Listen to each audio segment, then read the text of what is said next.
Isang magandang araw po sa inyong lahat. Muli magkakaroon tayo ng pagbasa mula sa Aklat ng Mga Awit, Kabanata 16, Talatang 1 hanggang 11. Talatang 1. Ingatan mo ako, O Diyos, sapagkat sa iyo ako nanganganlong. Talatang 2. Sinasabi ko sa Panginoon, Ikaw ay aking Panginoon. Ako'y walang kabutihan kung hiwalay ako sa iyo. Talatang 3. Tungkol sa mga banal na nasa lupa, sila ang malalangal, sa kanila ako lubos na natutuwa. Talatang 4. Iyong mga pumili ng ibang Diyos ay nagpaparami ng kanilang mga kalungkutan. Ang kanilang inuming handog na dugo ay hindi ko ibubuhos, ni babanggitin man sa aking mga labi ang kanilang mga pangalan.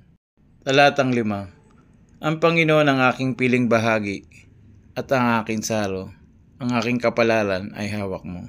Talatang 6. Ang pisi ay nahulog para sa akin sa magagandang dako. Oo, ako'y may mabuting mana. Talatang 7.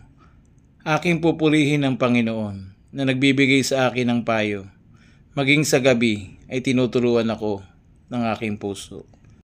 Talatang 8. Lagi kong pinananatili ang Panginoon sa aking harapan. Hindi ako matitinag sapagkat siya ay nasa aking kanan. Talatang 9. Kaya't ang aking puso ay masaya at nagagalak ang aking kaluluwa. Ang aking namang katawan ay tatahang payapa. Talatang 10. Sapagkat ang aking kaluluwa sa Sheol ay hindi mo iiwan. Nihayaan mo makita ng iyong banal ang hukay. Talatang 11. Iyong ipinapakita sa akin ang landas ng buhay. Sa iyong harapan ay may kapuspusan ng kagalakan.